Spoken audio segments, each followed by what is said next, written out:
heart of where innovation, money, and power collide in Silicon Valley and beyond. This is Bloomberg Technology with Caroline Hyde and Ed Ludlow.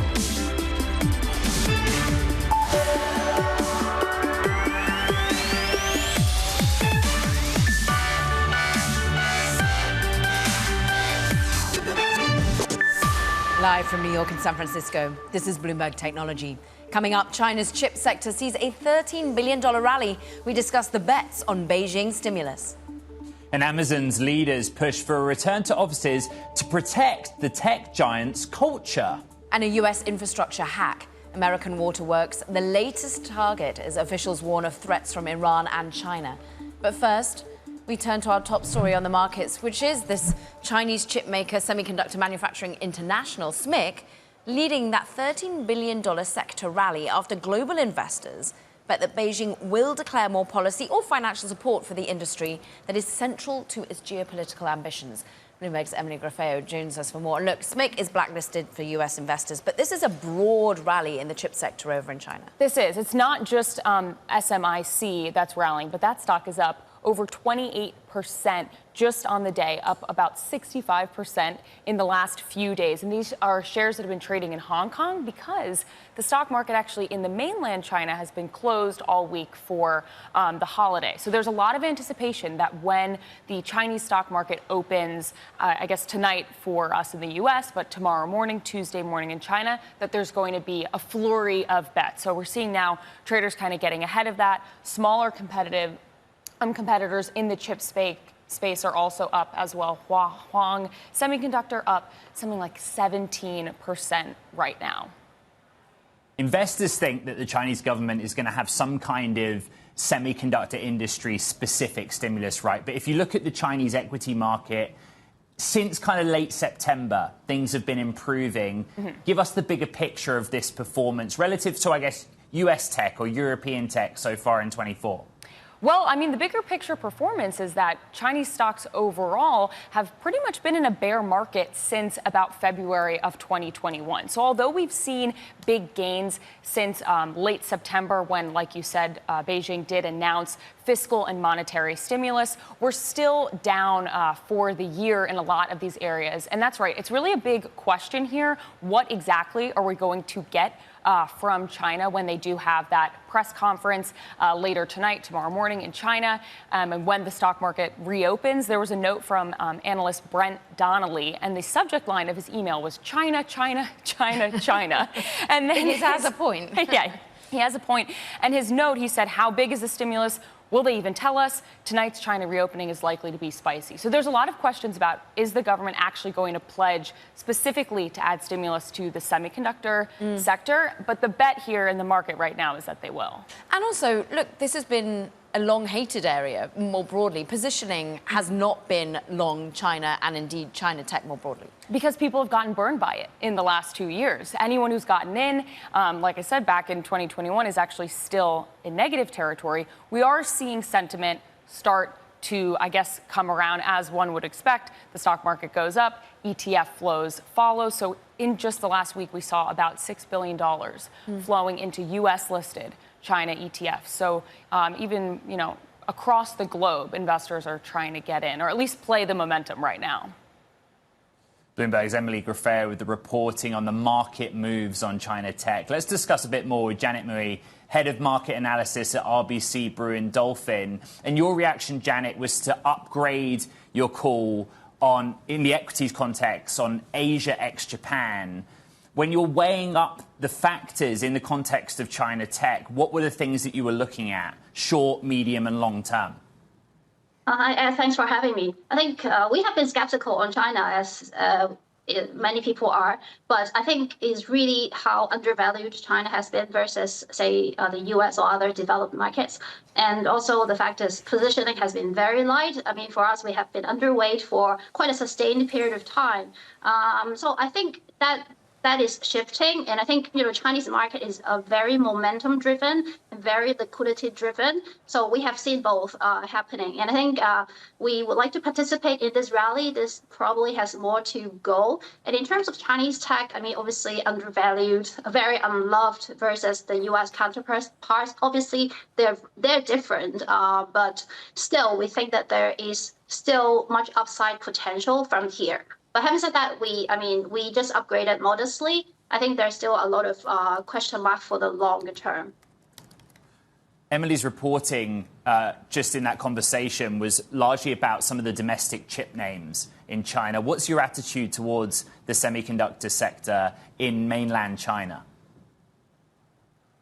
Yes, I think it is obviously a very state-supported sector, has been for a while, long-term wise. So I think it makes sense for investors to favor this sector, given basically, I think the new tech, the semiconductor strategic areas of, those equities have, it should do well, given how important that is. But ultimately, we have to understand that a lot of developed economies are likely to still being skeptical and have restrictions of all sorts on those companies' products. So I would say I would participate in the rally. I do think that it has further to go, but I would be a bit more cautious over longer term. And we have to kind of understand where to take profits when it is necessary. To that point, Janet, do you think that people are protecting to the downside enough? Do we think a lot of people are going to get burned once again? I mean, it is potentially possible. We have seen that play out before in the previous bull market cycle, and then a very sharp bear market in China. We have seen that play out again and again. But I think it could last for quite a bit, as I said, given how light the positioning, how underweight it is for global investors.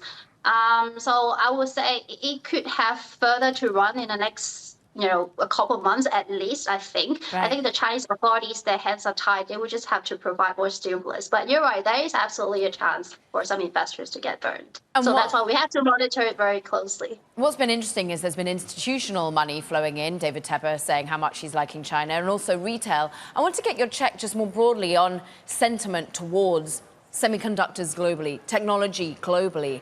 Where are we seeing the optimism? Still in institutional money, or is it now sort of retail and we question, therefore, the longevity? I think both. I think for us, for example, we still like the global semiconductor sector. Obviously, that's mostly US play. So I think there's a lot of structural supportive drivers behind that. We are very happy to get exposure to those high quality companies.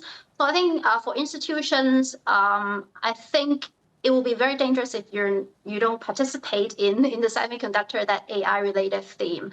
I think for retail investors I think once the momentum is back, I think that would draw in more participation, particularly as interest rates are being cut, the economy continues to expand, and hopefully less bad news out there on the headlines. I think that could help. Overall, we still like the sector pretty much. We have stayed invested, and we continue to encourage investors to add in more money when valuations have turned attractive, say, the past couple of months.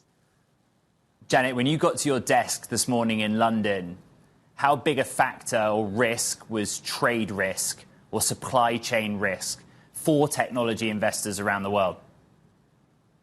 Obviously, it is part of the consideration, given that the chip industry is very, the supply chain is very complicated, and if there's widespread trade protectionism, then obviously that's not great. But fundamentally, the demand is still very strong. And I think what we are a bit more reassured now is that if you look at the polls and the probability of Trump winning the election by betting market, it has gone down. Obviously, it's a very tight race, but it gives us a bit of comfort to be a bit more positive on the China equities story and also the global semiconductor play. But I think ultimately, fundamentally, is about the demand, the long-term buildup of AI infrastructure, and how strategically important that sector is for many sovereigns out there. Janet, how important, therefore, when you sat down, was the 4% number on the 10-year yield in that macro context for these AI bets? Well, the thing is, yeah, we saw yields go back to 4%. I think some small to mid cap stocks could be struggling a little bit today, but we still see some of the key semiconductor stocks rising. Obviously, it is very company specific, but what we think is, I think, yeah, strong economy, good job market ultimately is good for the world economy, for the US, for corporate earnings, etc. I wouldn't look too much into this one-day move for equities. If they're down or struggling a little bit, I would still be quite comfortable to be overweight in the US and in the US semiconductor space. Janet Mui, love having you on, Head of Market Analysis at RBC Brewin Dolphin. Thank you. Now, coming up, US water infrastructure is under attack. More on the latest cyber attack on American waterworks. This is Bloomberg Technology.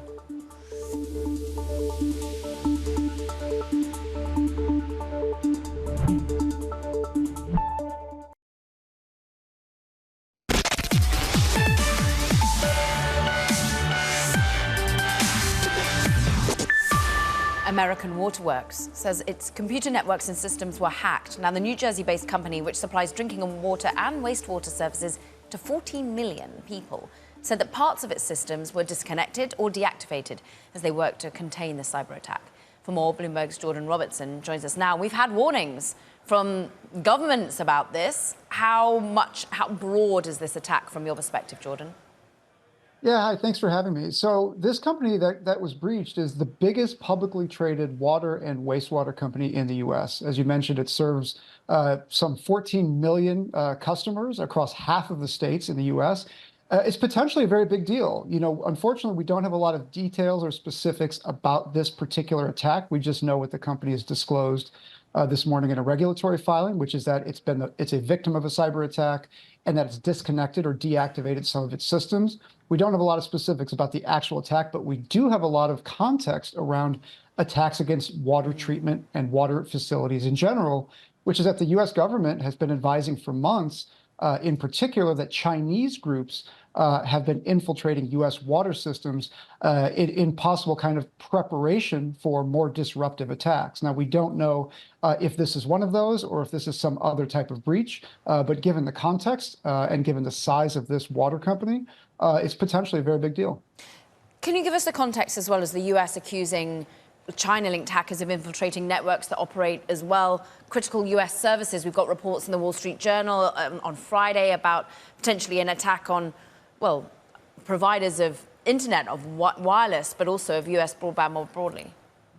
Yeah, what's happening now is a little bit different than what's happened in previous years with regard to Chinese hacking.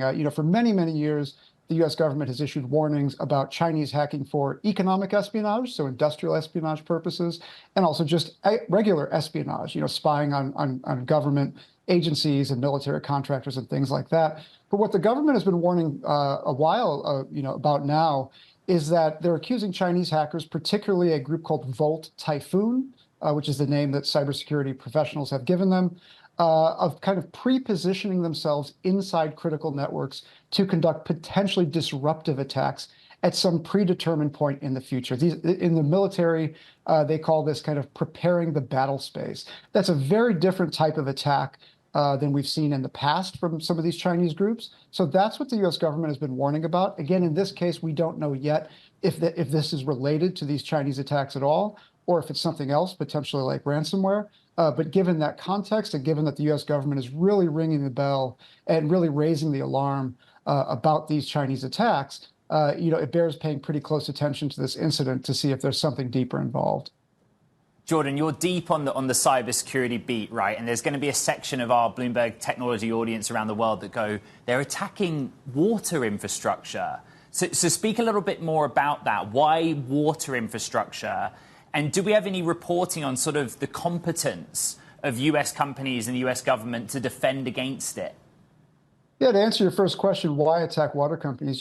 We saw with the attack on Colonial Pipeline several years ago that, you don't have to attack an actual pipeline to disrupt to disrupt critical systems, whether in the U.S. or elsewhere, you only have to disrupt their IT systems. In the case of Colonial Pipeline, which disrupted gasoline shipments across the entire eastern U.S., it was their IT system, it was their billing system that went down as a result of ransomware attacks.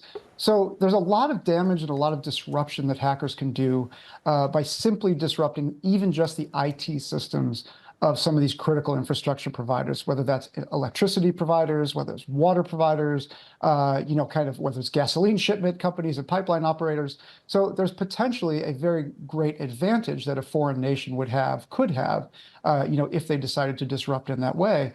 And with regard to the competence of critical infrastructure providers, we've done a lot of reporting. The cyber team at Bloomberg's done a lot of reporting on this topic. And the answer to your question is it varies. The largest companies, the largest electricity suppliers in particular, tend to be pretty good at cybersecurity. They've gotten the message, they've got big budgets. But as you go down that ladder and you go down the ladder of resources in particular, it really just varies. There are some very large critical infrastructure providers that are just not as great at protection as others. Bloomberg's Jordan Robertson, we're grateful for that reporting. Thank you. Meanwhile, Ukrainian hackers say they carried out a cyber attack that took down online broadcasts of Russian state TV and radio channels. According to officials in Kyiv, at least 20 Russian broadcasters were affected, though claims could not be verified by Bloomberg News. The disruptions to the broadcast coincided with Russian President Vladimir Putin's 72nd birthday. Caroline. Back in the US, Ed, state, local officials across the country are bracing for a range of possible disruptions, including cyber attacks, as well as disinformation, unruly crowds even, ahead of the US elections next month. We want to dig into that with Bloomberg's Jamie Tarabay joining us. You went to Arizona. You are focusing on really the computer systems in particular around voting in Arizona. Why? Remind us. Well, Arizona 4 years ago was the scene of one of the biggest flashpoints in the 2020 election. There is an aspect to what they did at the time that they really learned from going forward. And one of the first things that they did was look at physical security as well as cyber security. A fence went up to protect the workers inside. And then they began this system of trying to reach for utmost transparency. There's a 24-hour live stream camera that actually doesn't even have to work outside of election season, and that is going 365 days a year, 24 hours a day, 7 days a week. They are inviting people to come to tour, to look at all of the computer systems, to see that everything is serialized, everything is audited, everything is tracked. All the networks are air-gapped, so they're not actually connected to the internet. Whatever ways people might think that there's a possibility that an election or that their vote could be hacked, the people in Arizona are doing their utmost to really push back and try to dispute a lot of those conspiracy theories. Jamie, 4 years ago, I was there, posted on the election trail in Maricopa County. And I think it's worth just discussing the basics of what we're talking about. It's a building. It has windows and bricks and mortar, and they're making modifications to it because inside that building, they'll count votes. Take it from there and run with the rest of the story. To go into this building now, and as you said, 4 years ago, the conspiracy theorist Alex Jones made it into the building a couple of days later. One of the people who was a protester in the January 6th attack on the Capitol was in the parking lot. Heavily armed people were in the parking lot. And now you cannot get in there without access, without a security clearance. The room where all the ballots are tabulated is a place where you can only go in if you have security clearance.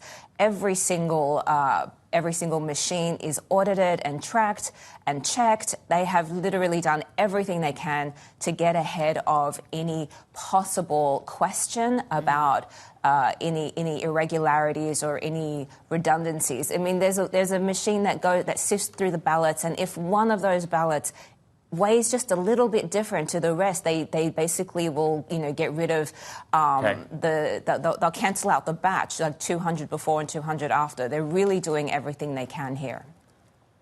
Bloomberg's Jamie Tarabay, terrific reporting. Thank you very much. Now, coming up here on Bloomberg Technology, Amazon's return to office push. We'll discuss the controversial decision.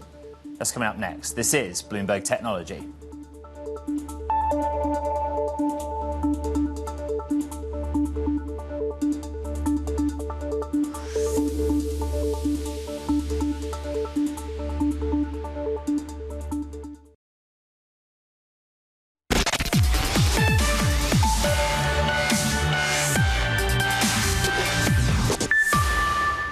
This is a first look inside the world's first humanoid robot assembly plant. It's a work in progress. Here, Agility Robotics is going to manufacture Digit, a teal and metal gray bot that walks like a bird, its knees bend backwards, and is designed to work at first anyway at warehouses, including at Amazon and GXO Logistics. The factory is on marshy former agricultural land on the outskirts of Salem, Oregon's capital, not a robotics hotspot. But it is up the road from Corvallis and Oregon State University, where Jonathan Hurst, a robotics professor, co-founded Agility, and of course there is an Amazon warehouse nearby. Agility's first design was a monopod called Thumper.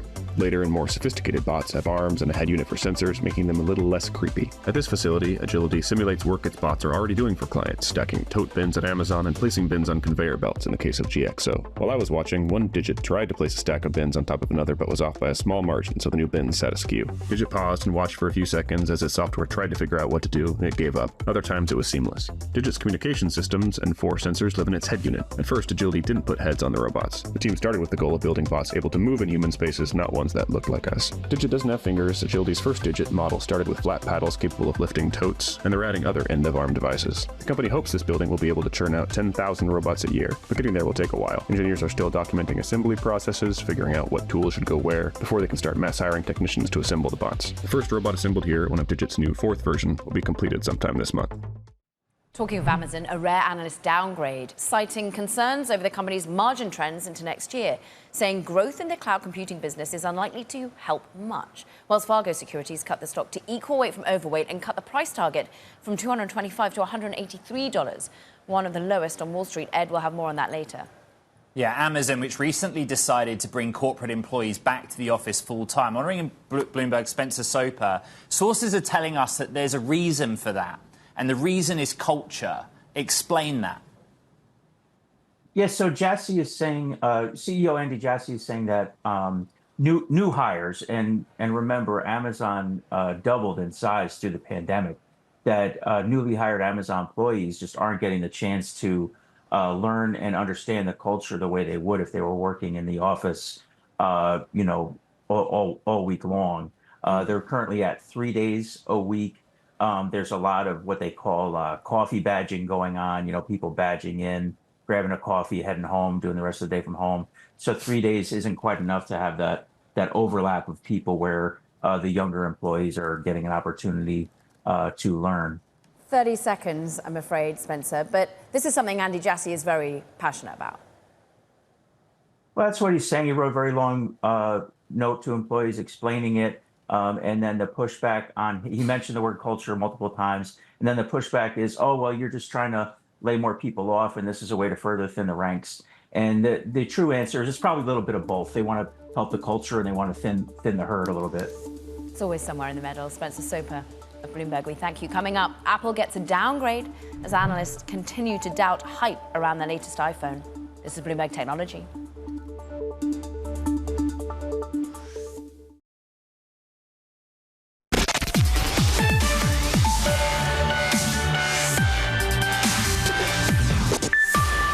Welcome back to Bloomberg Technology. I'm Caroline Hyde in New York. And I'm Ed Ludlow in San Francisco. Going to take a quick look at markets. It's hard to summarise what's going on beyond strong jobs data on Friday for the month of September, kind of paring back the increments that we expect the Federal Reserve to cut rates. The Nasdaq 100 modestly lower, basically flat. The Philadelphia Semiconductor Index is flat. There is some names, single names moving to the upside, some to the downside. Bitcoin pushing above 63,000 US dollars per token. There's lots of analyst noise out there. Apple was downgraded by Jefferies over iPhone sales pessimism. The analyst says high expectations for the iPhone 16 and iPhone 17 are premature. An analyst note, Caro, on an iPhone 17 that doesn't even exist yet. One that we're going to be digging in with another analyst in a moment. But let's just talk about what does and doesn't exist. Bloomberg's Apple whisperer, Mark Kerman, is with us. And you've been writing over the weekend, power on as always, about the cadence with which Apple gives us products and ultimately about a timing mismatch, perhaps with what actually is eventually on the market. You know, I think it's interesting because my point over the weekend in my Power On column, I think, is very much connected to what analysts are now seeing, right? I think some of these analysts are a little late to the game here.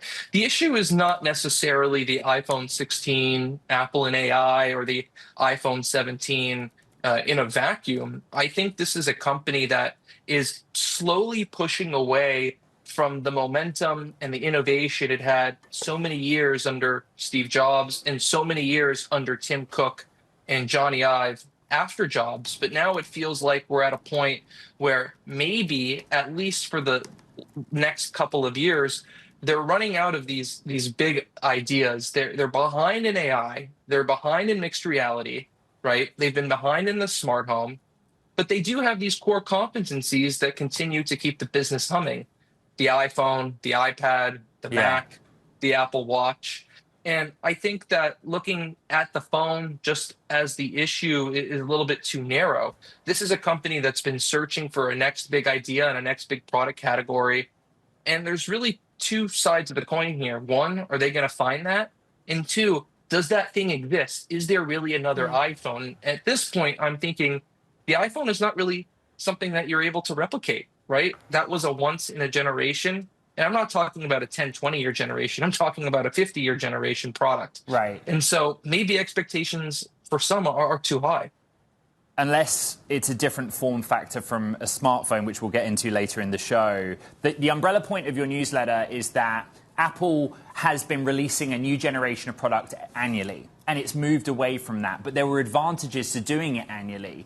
The team knows what's coming, investors know what's coming, and there's like a holiday PR marketing campaign that can go on, right? What is the advantage of not doing it annually? Yeah, go ahead. Well, it's slowly inching away from that, right? And I think there's two reasons. One, there's so many products now in their pipeline. There's so much stuff. And the way that they're functionally organized as an engineering organization makes it so every team has to touch basically every new product before it's released. There's no iPad division or Apple Watch division, right? This is a very cross-functionally designed organization. That's the way Steve Jobs set it up. That's why they've been so successful, right? That leads to product delays. That leads to software delays. Now they know that's what's happening. And so they have to roll these features out over several months. They can't just do it at one time. And so Apple Intelligence, that's rolling out between September and June, right? It's not all coming out in September. It didn't all come out last month. It's not all going to come out on October 28th when I expect Apple Intelligence to be released. You saw with the Apple Watch Ultra 2, right? They retained that model for 2 years in a row, simply add some new bands and a black color option this year.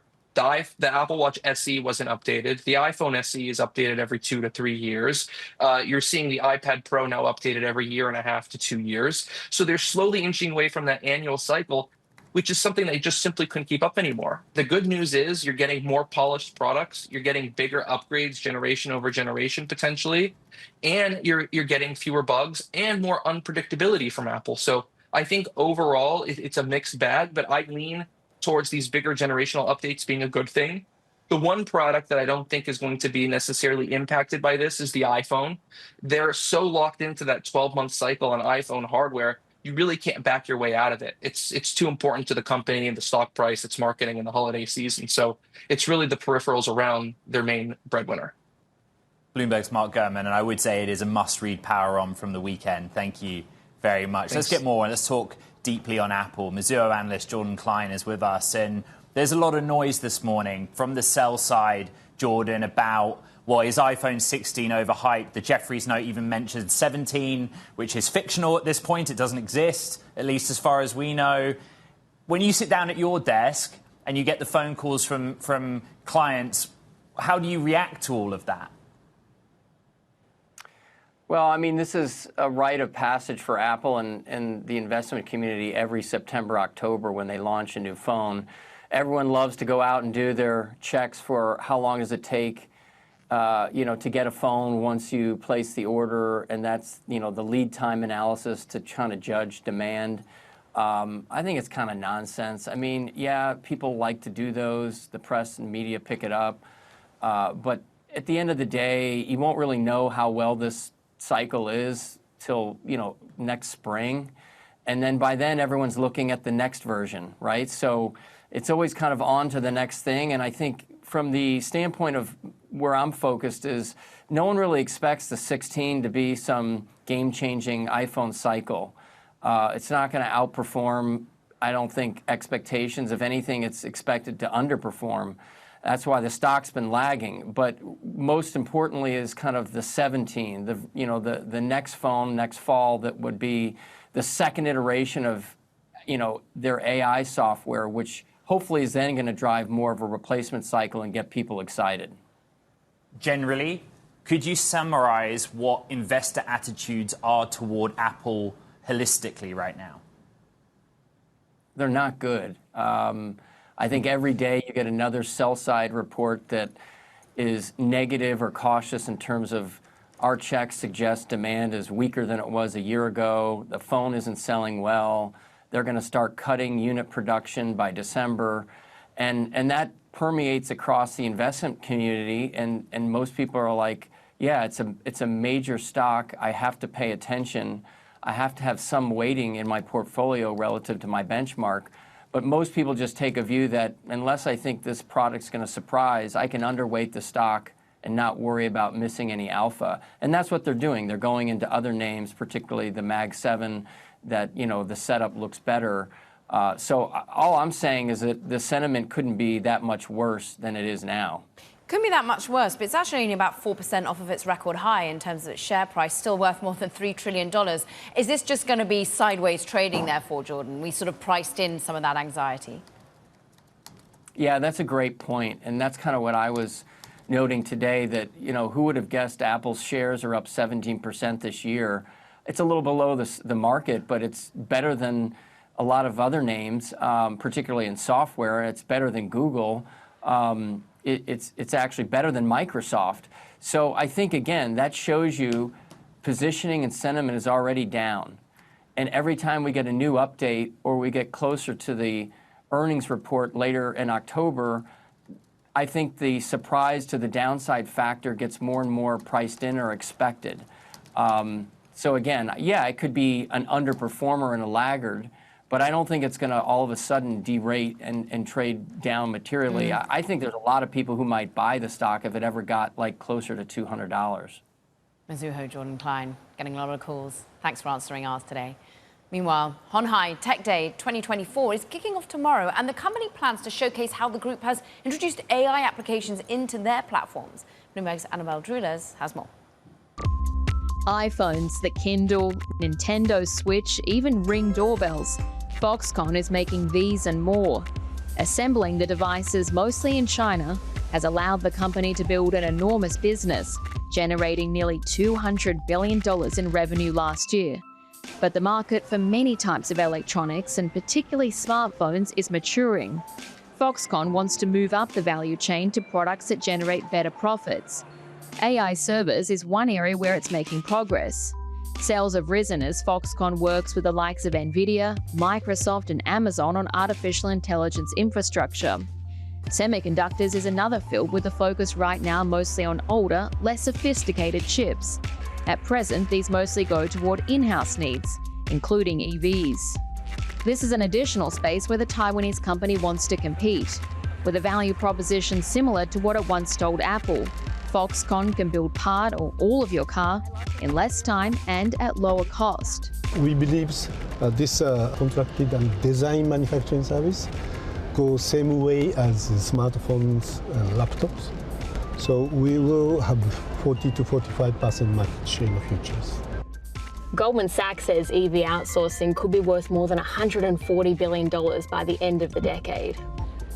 But with Foxconn still to sign on a major customer, its grandest auto ambitions are yet to be realized. That was Bloomberg's Annabelle Drulers on Hyde, the publicly traded arm of the company we all know as Foxconn. Now, coming up, AR glasses maker Xreal expands its retail footprint around the world. We're going to speak to its CEO, Chi Zhu. That's coming up next. This is Bloomberg Technology.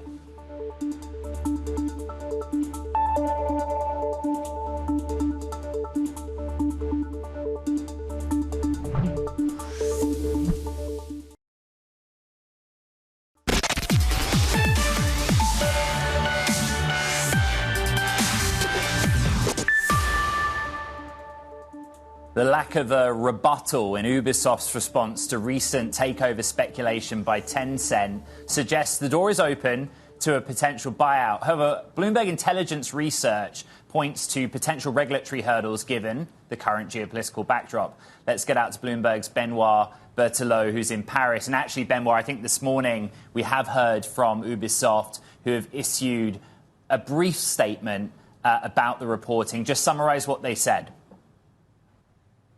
Yeah, so they basically said that the Ubisoft is used to review its strategic options. That's options plural. They didn't say more on the report and our talks for take a private report with Tencent. But they just said that they are indeed basically working on options. And Benoit, they also said the management was working on its current strategy. And remind us of what the strategy might be when share price has halved, and that's obviously why perhaps it assesses options. Yeah, they said they would focus on the open world games. That's a point that's been difficult for them recently because they released a Star Wars game that was an open world game that didn't work very well. And the next one, the big one, Assassin's Creed Shadow, has been pushed back to February.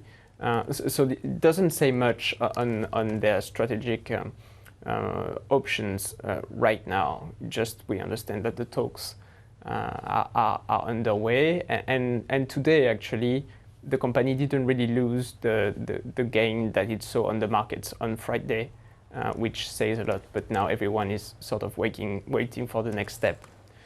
We keep an eye. Currently was just finishing the day a little bit lower, 3.8%. Benoit Berthelot, we thank you so much. Now, shares of Nikon surging the most in 2 months after it was disclosed that EssilorLuxottica has taken a 5.1% stake. Now, according to a filing, the eyewear maker began accumulating Nikon shares in early August. The move marks a backing of lens technology as the rise of smart wearable emerges. Now, earlier this year, Nikon said it plans to invest more than $600 million by 2030 to bolster its lenses and other offerings. Ed.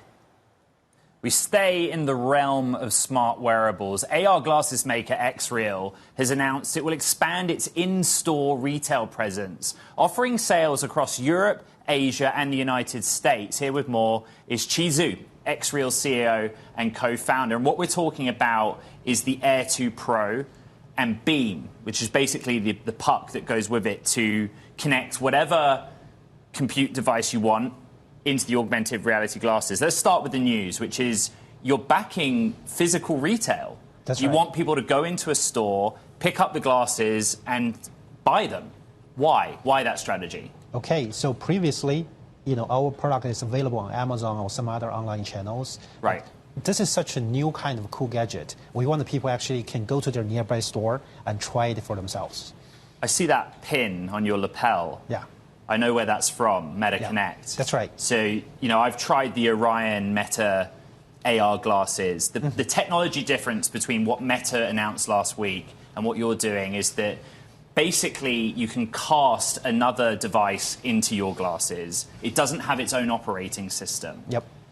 How much of a limitation is that for you? Where do you want to take XReal to compete with Orion, which isn't going to be sold in its current form, right? That's right, yep. So first of all, you have to give a lot of credit to Meta and even Snapchat, for those big tech companies getting into this space. This is very important. It kind of validates the future of the entire AR market. On the other hand, what we are trying to do is, can we actually deliver some kind of product that people can use today, not the future, not in several years ahead. So that's why the kind of product strategy we're taking is, instead of giving a fully spatial computing display that is more complicated, running their own operating system, can we instead provide maybe a spatial display kind of a philosophy? So people can easily use our glasses like Air 2 Pro, like also just look like a sunglasses this way, right? So they can easily plug into your cell phone, your tablet, or your even laptop handheld gaming devices. So this instantly turned into, in my opinion, a much bigger high-resolution virtual display. And the feedback has been phenomenal. I mean, I saw people actually going from those traditional 2D flat screens to those kind of virtual displays. What's interesting is people are buying these in numbers. 430,000, I think, was the number we showed on the screen. You've got 47% of market share.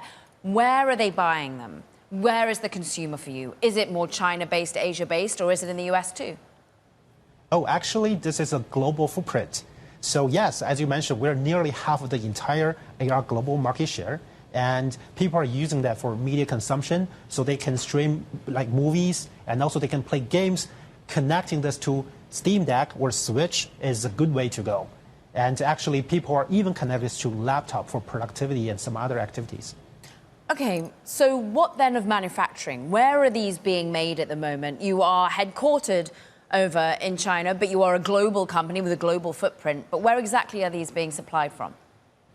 So right now, this is manufactured actually in the same kind of a plant as the Apple Vision Pro. They're manufactured in China. And we want to leverage that kind of manufacturing capability and efficiency being in China, especially for this kind of a new industry at a very, very early stage. Chi Zhu, CEO of Xreal, really great to have you here with us in San Francisco. Thank you very much for joining the show. Now, coming up, the Joker sequel flops on its opening weekend, hauling in less than half of what the first film earned in 2019. We have the story. This is Bloomberg Technology.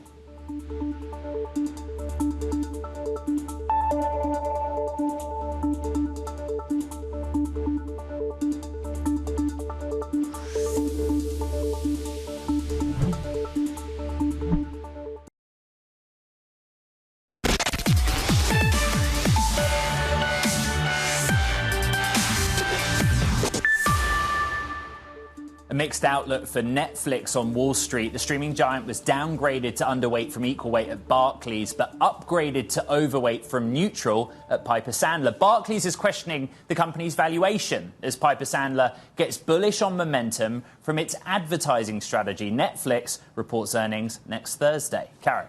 Taking it to the theatres because, boy, it was a rough start for the Joker sequel. The Warner Brother film opened at $40 million in sales, much lower than the projected $60 million. And the film cost, of course, Warner Brothers $190 million to make.